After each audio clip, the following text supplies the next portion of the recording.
welcome to the Fertility Show's Let's All Talk Fertility webinar series. I'm Sophie, your host for this webinar, and the aim of these events is to help people who are facing the very real struggle of fertility and need some clear advice from our experts, clinicians and ambassadors. I am Sophie, a fertility patient, journalist, creator of the fertility podcast, The Long Road to Baby, and an ambassador for Peanut app. Peanut is a social networking app, if you haven't already discovered it, for women who are trying to conceive. It introduces you to women who are facing exactly the same thing as you while trying to conceive, so that they can get free advice, guidance and help to support each other. It's free to join, so download now and join the Fertility Show group as well, which I will tell you a little bit more about later. But first, we are brought to you in association with the Fertility Network, the national charity, and we've partnered with Fertility Fest for these talks, which was co-created by my excellent co-host Jessica Hepburn. But most importantly, this series of Let's All Talk webinars is brought to you completely free of charge by the Fertility Show. Now, the Fertility Show is your essential event for your fertility journey and brings you a whole year of expertise and advice for you to tap into. This is our last Let's All Talk webinar for a while, although you can catch up with our content on our YouTube channel. And then we're going to head off for the summer after this, and we're turning our attention to our first ever virtual summit, which will launch across the 24th and the 27th of September. We are very excited about it. If you haven't got your tickets, I'd urge you to do so, because we'll be bringing you a host of exhibitors, clinicians, and expertise from across the world of fertility, all at the click of a button, all in the comfort of your own home. So do head to the Fertility Show's website or any of our social media accounts for more information and links to buy the tickets. But first, let's turn to today's proceedings. This month, we're dedicating our talks to the conversation surrounding adoption and surrogacy. Tonight, we welcome Anna Buxton, a mother of 3 via surrogacy, and she's here to tell us more now. Anna, welcome. Thank you very much for joining us this afternoon. Really, really lovely to see you. It's our last talk of the Fertility Show's Let's All Talk Fertility series, and it's really good to see you and hear your story. If you don't mind, we'll get started. Sure. Thank you. Well, oh, brilliant. If you could tell us your story up to this point and how you came to need a surrogate, that would be brilliant, Anna. Sure. So I have 3 children through surrogacy. My daughter Isla is 6 and she was born in India. And then we have 3-year-old twins, Olive and Art, and they were born in California. When Ed, my husband and I got married, I'm trying to think, it's 10 years this year, so the end of December 2011, we knew we wanted to start a family, so we started straight away, and within 3 months we were pregnant, and it was wonderful, and just couldn't believe how lucky we are. But at 8 weeks I had a miscarriage, and for that I required a D&C to remove the pregnancy. And so we did that, and the doctor said, well, you can go and try again. So we thought, you know what, let's just put that behind us and try again. So we did, and the next month we were pregnant, and exactly the same thing happened. Another miscarriage, another D&C, actually 2 D&Cs that time. And we then were told, we'll try again. And as you will know, often you're sort of told, well, you have to have 3 miscarriages before anything happens. But Ed and I just knew that we couldn't risk getting pregnant again without having some sort of test to see if there was something that was that we would know was making me miscarry. So we went to a specialist, and straight away he said that he was concerned about the D&Cs that I'd had. So I had something called a hysteroscopy, where they look inside the womb with a camera under general anaesthetic. And he diagnosed me with Asherman syndrome, which is scarring of the uterus as a result of the scraping process of a D&C. That was kind of the start of my infertility story. Over 18 months, I had 6 operations to try and remove that scarring. So they would go in, take it away. They would wait 3 months. They'd put coils in to try and stop my uterus kind of bonding back together. But after the 6th operation, the surgeon said, I'm not doing this again. It's not ethical to keep operating. Your only hope is to do a round of IVF. Let's hope that the hormones from the IVF will stimulate your lining to grow, and then we can do IVF. So we started that. and my lining never got to more than 1 millimeter. So, and anyone who knows who's done IVF, that's simply not enough. He said pretty brutally to me at the time, it would be an absolute waste of those embryos to put them back in you. All you can do is freeze them and do surrogacy. And he said, Anne, you will never, ever carry a pregnancy, which I get quite upset talking about it. But at the time, I just thought he was being so brutal. But actually now, going through this process and having spoken to other couples, he actually did me a service, because surrogacy was then the next natural step for us. We didn't have to think, well, do we do another round? And for lots of couples considering surrogacy, it's a much longer, harder decision. But as I said, for us, it was our only option. So we started considering surrogacy and what our options were. So we were now, let's think, sort of mid 2014, end of 2014. And we first started looking at the UK. I really wanted to do it in the UK, find a surrogate here, be part of the pregnancy, see a bump grow. But at that time, the organizations who help, who manage surrogacies, one was closed to couples who they just didn't have enough intended parents to surrogates. And the others, the waiting lists were really long, sort of 2 years plus at that time. And I think, like lots of people who come to surrogacy, it's after quite a long infertility journey and being told that it could be 2 years plus, but you don't know, that level of uncertainty. I think we were worried that it might break us. I think our relationship was being really strained, and just having 2 years in this sort of holding pattern just felt too much for us. So that's when we started looking abroad. So as I said, we're now kind of at 2014, end of 2014, and at that time, the US and India were the two main places for surrogacy. Definitely other countries, but those were the ones that you always heard about. The US was prohibitively expensive for us. We just couldn't, we didn't have the means. So we started looking at India, and that was a minefield in terms of trying to work out what it was. We'd obviously seen things in the press about stories that were very concerning to us. And we'd spoken to a couple of people who'd done surrogacy in India, but they were very positive about having had children there, but they were very vague on the details of their relationship with their surrogate and their clinics and how it worked. And we spoke to lawyers here and we spoke to organizations here, and everyone was just vague. And Ed and I always said, you know, however much we wanted to have a child, that could never come at the expense of a woman's human rights or her well-being. But also that any child born through surrogacy has a right to a story about how they came into this world that's positive and ethical, and that we wanted to be proud to share with them. So after a lot of soul searching and trying to work it out, we thought, you know what, we're just going to go to India ourselves and see for our own eyes what is happening there.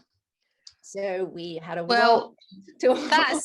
are going to I'm going to ask a little bit more about India in detail in the next question. So if you briefly give us this part, but this is just absolutely fascinating. You actually went over to India.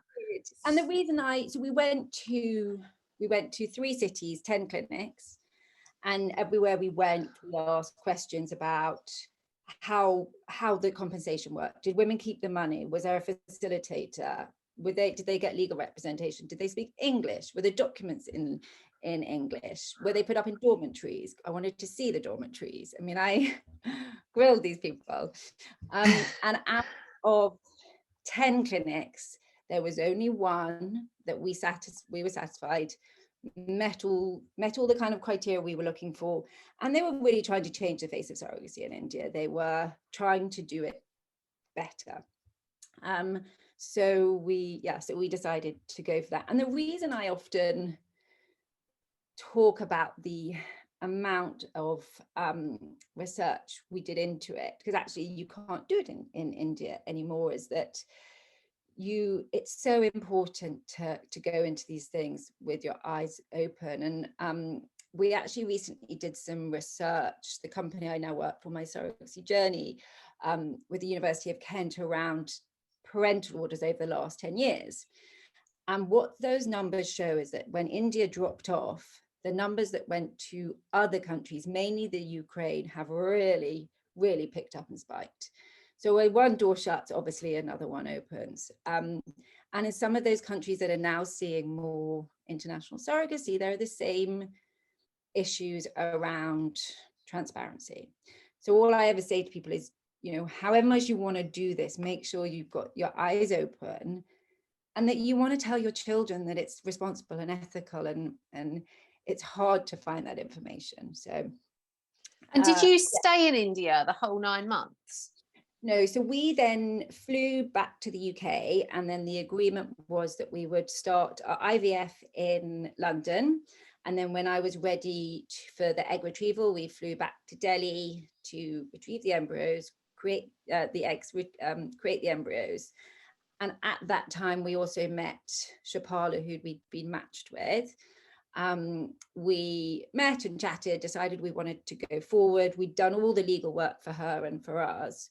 So we stayed there for the transfer, sort of saw her after the transfer and all crossed our fingers.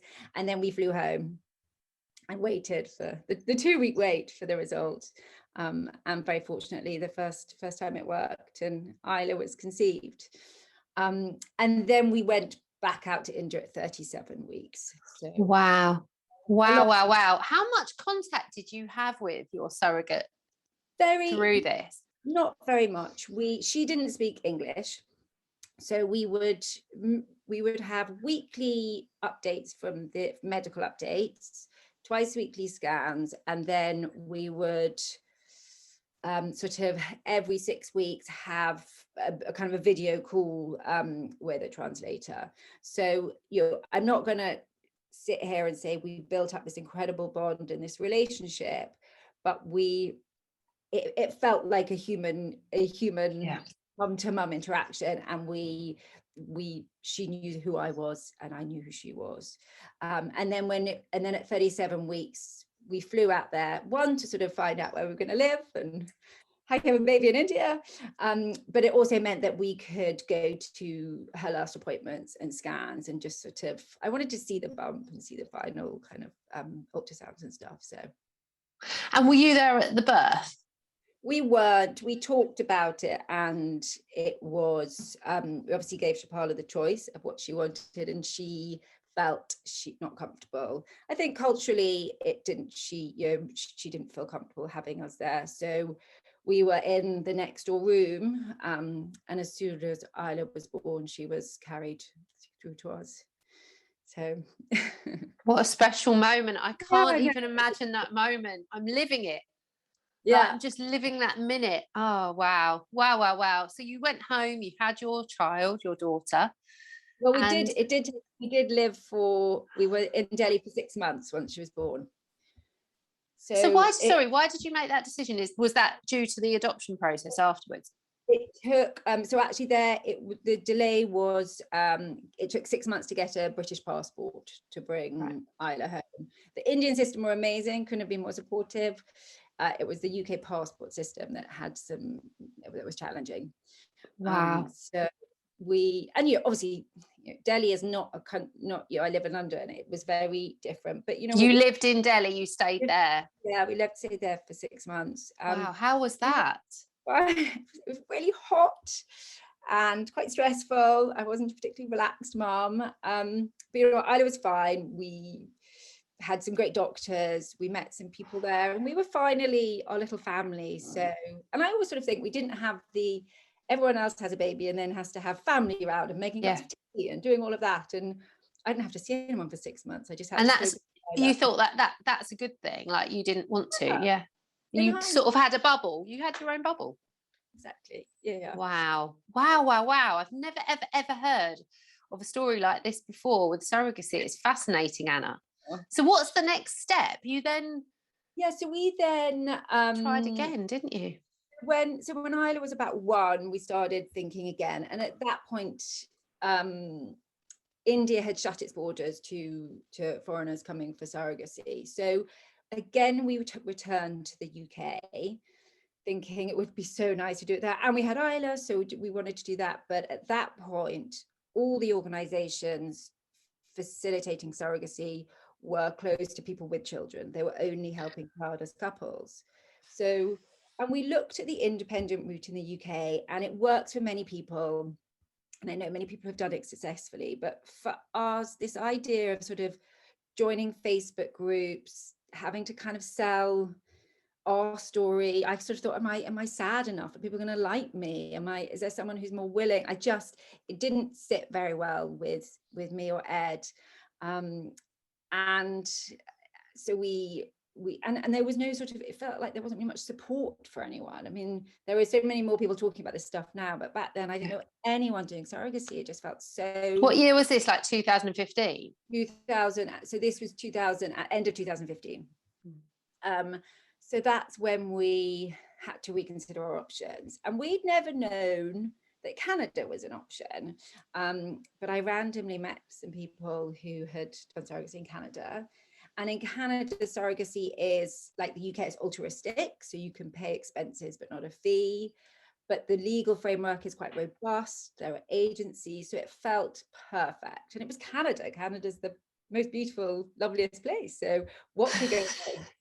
And having been so eyes wide open about India and so responsible, for some reason we just threw ourselves into Canada.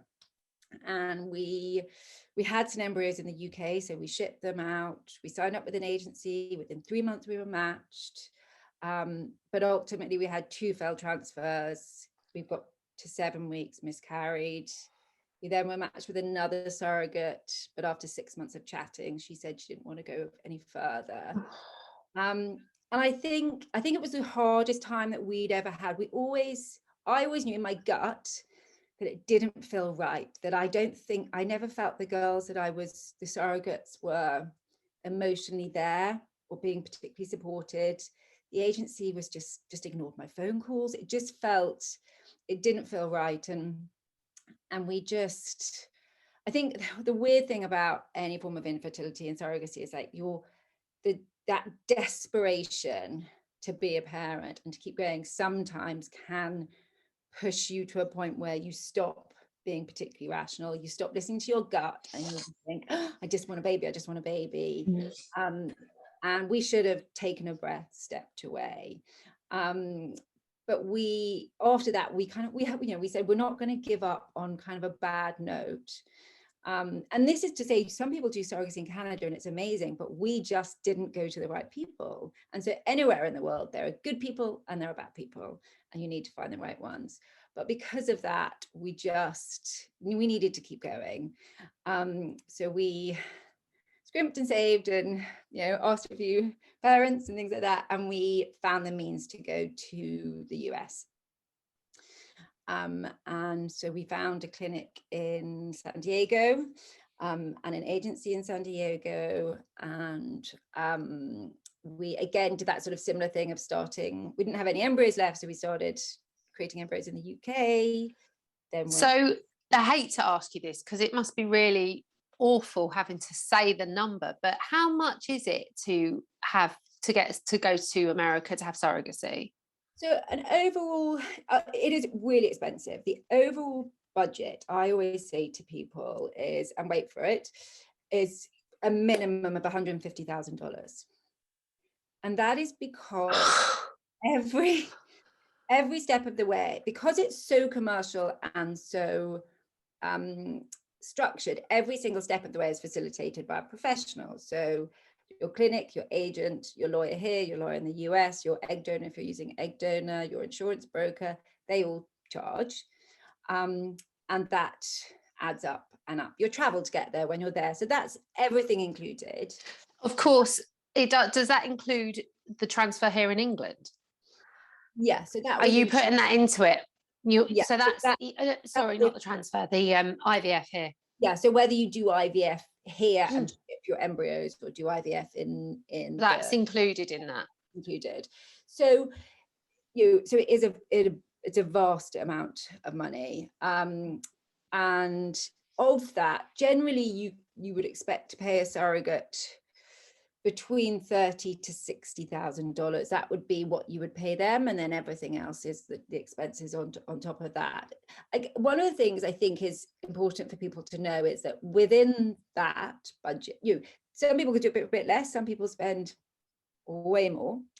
There are options. So what clinic you use, or where your surrogate lives, if she's been a surrogate before, if she's got children, the state she's in will impact your insurance costs. So there's loads of different components, and there are options. So if you think it might be something for you, or you might want to save up for it or whatever, it's really worth sort of talking to people who know about it, because there are ways to make it, sometimes a little bit more, a little bit less, or more, depending on your means.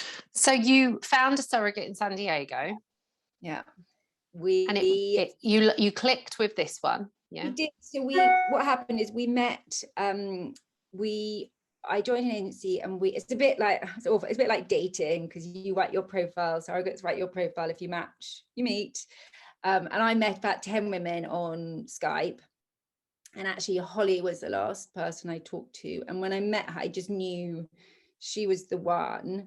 Not because I thought she was going to be my new best friend, but we were able to communicate. Her husband came on the call, and he was really supportive and so proud of her. She told her children, she told her mum, her mother-in-law. It felt like she had this very pragmatic approach, but also had a really good support network, which, given that we're so far away, to me was really important. And I think one of the things that is quite a sad misconception about US surrogacy, because it is commercial, is that you don't have to have a bond with your surrogate, that you can kind of tell them what to do, what to eat. And that's not the case. Women in the US are doing surrogacy because they believe in the wonder of surrogacy. But in the US, the law and culturally, they think it's okay to pay for a service. And that doesn't mean that their motivations are any different. It's just they get paid more for their time. And I'm sure there are some cases where that's not the case, but on the whole, it is that. And when I spoke to Holly, she said, I can imagine talking to you every day, or every other day, or every week, however that was going to work out. So we kind of clicked over Zoom. And then when we went out to do our IVF, we actually got to meet them in person, and nothing in common at all, but we chatted about family and friends and kids and food and the weather, and it just felt right. So we all decided we'd go forward. And you did? And what happened? So from about the time we met Holly we were all kind of really focused on doing this kind of as quickly as possible. And we found, again, really good people to support us. So it was about 4 months from meeting Holly to the transfer. And we transferred 2 embryos. Again, it's amazing how quickly it's changed in the last couple of years. Back then people were doing twins more. Now it's really rare in the US, but we did, not because we were looking for twins. I think we just wanted to try and get one anyway. I remember she had her first blood test after 2 weeks, and it was high. And then she did another one a couple of days later, and her numbers were skyrocketing. And then at 10 weeks, they did a first scan, and there were 2 babies and 2 heartbeats. And so yeah. And you had your twins. So you've got 3 children now via surrogacy. And I realise we haven't even moved on to question 2, and we're halfway through the webinar. But I am interested to know at this point, you mentioned at the start that the only places that the time when you were looking for surrogates were India and America. Then that moved from India, and now it's more Ukraine. And it's difficult in England. It was difficult at the time to get a surrogate in England unless you did these Facebook groups, etc. And completely understandably, you weren't into that. What's the situation now? So if I wanted to be a surrogate today, or if I needed a surrogate today, are there more doors open? Is it easier now? So in the UK, there are there are four main organisations in the UK. There were three. The new one is My Surrogacy Journey, which I reference, which I'm now working for. But and the independent route is thriving, and there are lots of people. I know you spoke to Queena recently. There are lots of people for whom it does work well. The reason I've started working for My Surrogacy Journey, so it's this new non-for-profit organisation that supports UK couples who want to do surrogacy in either the UK, the US, or Canada, is that we wanted to set up an organisation where everyone is kind of fully supported, so emotionally, logistically, practically, legally, in quite a kind of clear, structured way. So that's what we're doing now, and it's only been going 4 months, but it's going really well. But yeah, I would say if you wanted to do UK surrogacy now, there are organisations much better. It is better. Still, the waiting times are very long, and you have to be patient. And that's, I think, one of the worst things about infertility is the patience it demands of you is a lot. And so therefore, still, if people have the means to go internationally, then the US and Canada are still really good options for some people. As I said, I know people are going to other destinations. I don't know much about them, so I wouldn't be the person to. But you are of the view, or you are now in the industry to help the processes become easier in the UK because they've been so challenging before. So that's fantastic. We'll hear more about My Surrogacy UK in a little while, but let's move on to question 2, which is, how difficult would you say it was to navigate surrogacy in India compared to, say, a Western country, or was the US more difficult? Would you say, are the processes different? I think I think both of them were difficult to start, because you need to, I think, finding trusted, unbiased, up-to-date information is difficult. So once we'd got to getting to the point where we were pregnant was hard and emotional and stressful. Once we were there, it was good.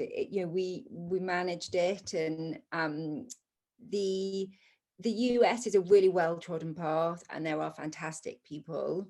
So that's not to say that a surrogacy pregnancy isn't really stressful, but then I think any pregnancy is stressful. I think the thing is that an international surrogacy journey there's this extra element of if you have a surrogate in the UK, you can go physically to some appointments, you can be there, you could, I don't know, do some shopping for your surrogate, or do you know what I mean? You can sort of find roles to help and support. When it's international, you are thousands of miles away.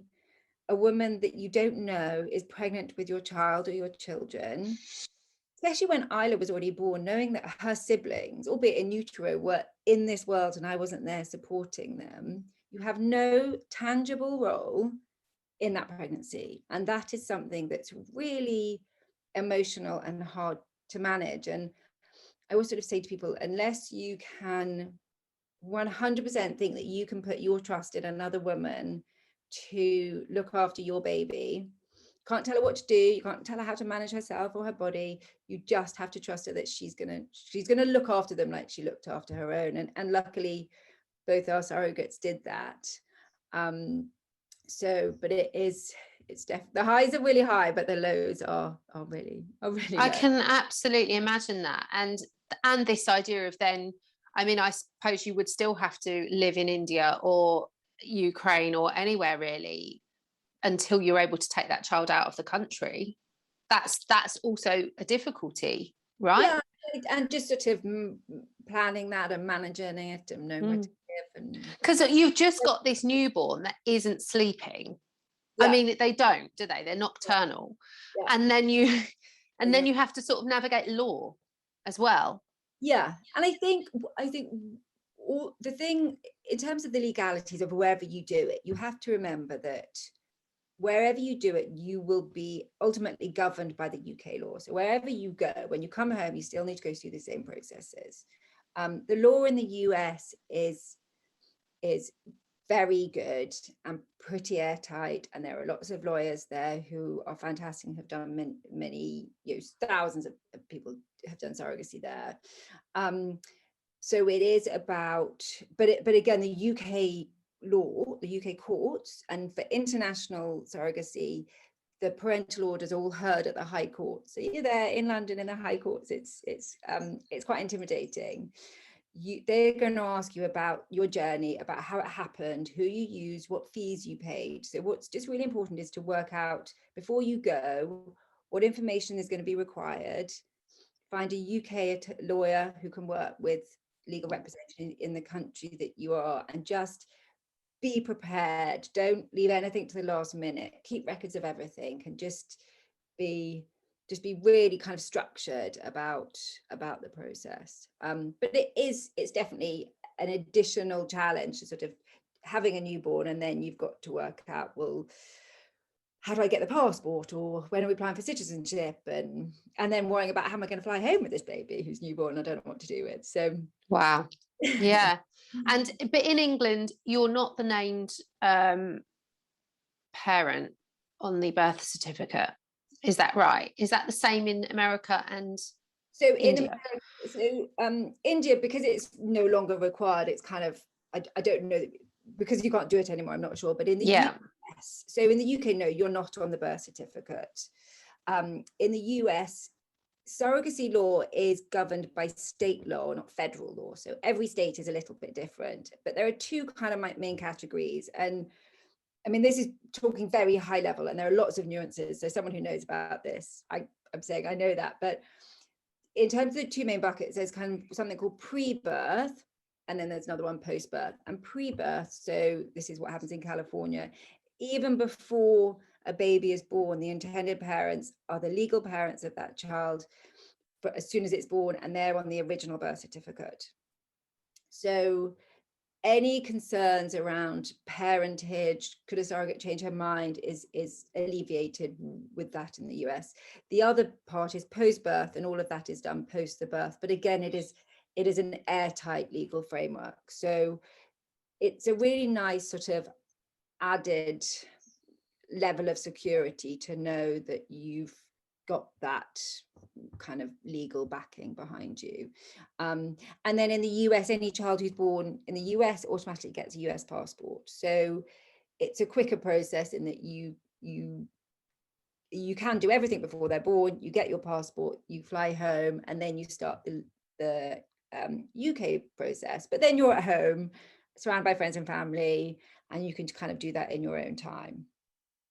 I see. Goodness me. So it's a lot of money, but it's actually very, as you say, airtight. So that's a good rate, really.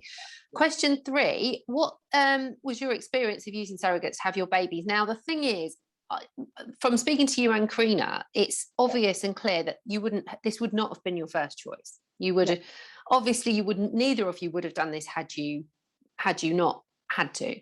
It's very different in same-sex relationships, male relationships, because obviously they need a surrogate. And I always find that when I speak to men who have used surrogacy, they're always a lot more chipper, because this is their only way. There was the only way forward, and it's going to happen, and we're going to have children, kind of thing. But so what was your sort of, as a woman, your experience of asking another woman to carry your child?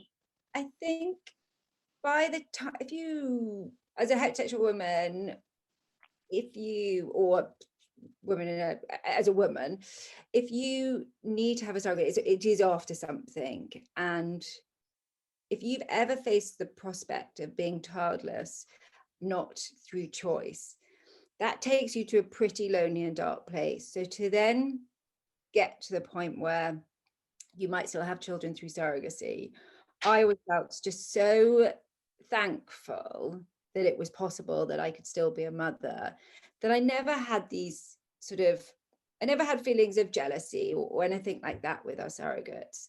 I think what surprised me was the difference between my pregnancy with Isla to the twins. I guess and that, some of that was obviously down to kind of Holly and Shapala and language, forms of communication, but the real thing was me. And with Isla, I never could quite believe that we were pregnant. Again, it was just so intangible. I didn't really tell many people for a long time, obviously close friends and family, but I didn't tell work. I sort of skulked in with this kind of secret. I'd sort of, skulk around John Lewis, shyly looking at prams, feeling really conspicuous. I didn't have a bump. And I don't know, I think I found it very lonely and quite a daunting process. And I think I still had that feeling of guilt that I couldn't carry. I felt so guilty that Ed would never see me with this bump, and we'd be that kind of perfect Instagrammy type thing you see. And I think I probably just felt like not a woman, because that's what women are meant to do, and I couldn't do it. And then I had Isla, and then I was a mum, and I was just the same as everyone else. No one cared how she came into this world. It felt so normal being her mum. And I realized that I'm not a less of a mum because I didn't carry her. I still get up every night, and I still kind of do the best I can every day. So then when it came to the twins, I shouted it from the rooftops. I would tell anyone who could listen. And I was sort of so proud and so excited. And again, it wasn't that the pregnancy wasn't stressful, because it was, and they were twins, but every pregnancy is stressful. I was a mum with a 3-year-old, and I was going to have twins. And so for me, it was that difference. It was kind of the second time around, I felt confident in saying, I'm a mum, and it doesn't matter how I got there. It doesn't make me any less. So absolutely. And that is the learning journey that everybody with fertility problems has to go on, actually, isn't it? It's like you feel less of a woman, and then in the end you sort of turn into a butterfly. Yeah. And you start telling everybody. Question 4, we've touched on this, but do you have to pay a surrogate in general? I realised that in England, what's the deal in England? So in England, you can pay, so it's altruistic surrogacy. So you can pay someone any expenses, any pregnancy related expenses. So and it's a relatively grey area, because who says what they are, but you can use it's reasonable expenses. And and that really can range between about £7,000 to maybe 18, depending on childcare. Do you need to cover someone's work? All that sort of stuff. And then in the US, as I said before, and the same was in India, you pay expenses, but on top of that you pay a fee, and that is that fee that goes from something being altruistic to compensated is what is illegal in the UK. And it's the same in Canada. It's altruistic in Canada.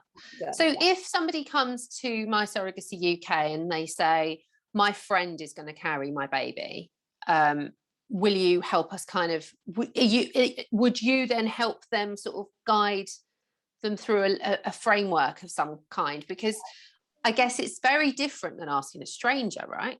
Yeah, and actually we have some people doing that. So if someone, My Surrogacy journey is basically like a kind of membership. You join as an intended parent, or as a surrogate, or as a known egg donor, and we support each group of people in a different way. So if someone came to us and said, kind of, yes, it's a friend, or said we've found someone independent, what we would do is manage each party. So intended parents or parent get their coordinator, and a surrogate gets a coordinator, and the surrogates are managed by women who have been surrogates and are amazing women. And we will help facilitate the journey. And some of that is offering counselling for surrogates, they sort of counselling for them, for their partners, sort of support, pregnancy support. They can have pregnancy yoga, and we have linked up with a mindful birthing group to help people thinking about birthing, and they get lactation support and weight loss support. So they're supported in every journey of a pregnancy. We've devised support that's sort of relevant for a surrogate, and then the intended parents get support. So again, they get a lot of kind of legal and practical and counselling support too, but also antenatal classes which are specific to having a child through surrogacy. So it just, what we want to do is make it easier for people, talk about it more, and if people want to come to us, great. If they want to do it themselves, that's great, but just talk about it more so that it's easier for everyone to do it. And if they do want our help, it's about giving everyone the confidence to have a really clear, structured journey to being a parent, but also make it something that people can really enjoy and cherish. And it just shouldn't, I just don't want people to have surrogacy pregnancy just getting through it and this kind of desperation and we just need to get to that baby. It should be something to kind of to enjoy. Everybody should enjoy it, all parties. That's such a lovely idea. Yeah. Question 5, and that is about the legalities. We have touched on those, Yeah. but whenever you need help with those, is that hard to navigate? Like, where would somebody start with that? I would always say, I think it's really prudent, depending on whatever you're doing, is to start with a kind of, there are lots of UK lawyers who are specialists in surrogacy, and then also international, but I would always start with one of those and finding out what is the sort of basic framework and needs within this country. And then once you are kind of comfortable and happy with that, and say you're going to the US, whether you find a clinic first or an agency or whatever, there are different ways to do it. But once you've found a surrogate, what's really important is finding a lawyer who is a lawyer in that state, so kind of practices in that state where she resides and will give birth, and then a process will start. And it's not that it's not complicated, but it is a well-trodden path. So as long as you're with someone who's been doing this for a long time, it's okay. I always say to people, whether it's an agency or a clinic or a lawyer, they should have been doing this for at least 10 years. You need to cross-reference and make sure the clinic knows the lawyer who knows the agent. You don't want the new kid on the block who's doing something different. And there are, we can help with that. There are other organizations who can help with that. There are lots of people who can kind of point people in the right direction. And then in the end, how hard is it to become the legal parents? So it's the same as whether you're doing it in the UK. So once you come home with your baby, there's this process of the parental order that you have to apply for. You need some legal representation, but you can do some of it yourself. You're appointed a CAS officer who comes and checks you out. But it's not, you have to be organized, but it's not difficult. I always think kind of one of the two happiest days for us is thinking about the days when we went to our kind of day in court, when we got to go to the court for the parental order. And everyone says this, the family courts are so happy to see you because it's such a happy occasion, where usually have these awful things to deal with. And I remember our CAFCAS officer said, oh, they quite like you to take a family member or something. So we said, okay, so we asked our entire family. That was 42 people. So 42 of us, they're like, so that's just brothers and sisters, nieces and nephews, parents. The judge said, what's going on? And we said, well, it's a celebration of the bloody hard work we've had to do to get here. And it was I think kind of just the magnitude of being at the high courts is kind of, it's a nice representation of what we went through to get the kid. So I always say to people, just really enjoy that bit. It's great. And then you can go for a nice lunch afterwards. So oh, Anna, what a lovely end. One final question from me. What would you say to people out there who are thinking of finding a surrogate abroad to carry their child? What advice would you give them, nervous people that are watching today? What I think if I think about kind of how we did it, ultimately everything we did led us to the 3 children we had. So it's hard to kind of say what mistakes we made. I think in hindsight, and I said this, we rushed into those relationships in Canada, and we rushed into it. And I think if something doesn't feel right, it's not going to be right. Have the patience and the strength to take a step back, take a breath, and think about what you're going to do. I think whether you're doing surrogacy in the UK or abroad, I think it's really important, if you can, to be quite open about what you're doing. Obviously, some people are more private than others, and that's fine. But I think it's often tempting to kind of create a little bubble, bury your head in the sand. And that does just make it feel really lonely and daunting. And I think the more you can find people who've done it before, who can support you, I think the better. When we first found out we had to do surrogacy, it generally, as you mentioned, it felt like the last resort and the worst thing that had ever happened to me, and the last thing I ever wanted to do. I felt like I was giving up. And then it turned out to be, oh my goodness, it turned out to be sorry, it was my phone. It turned out to be the light at the end of a very dark tunnel. And I know it probably sounds a bit cheesy, but I genuinely pinch myself every day that we've got our kids. I look at them, and we've got 3 daily reminders of how amazing women can be, and how generous they are, and that we live in a time, in a country, that this is possible. So it really is possible.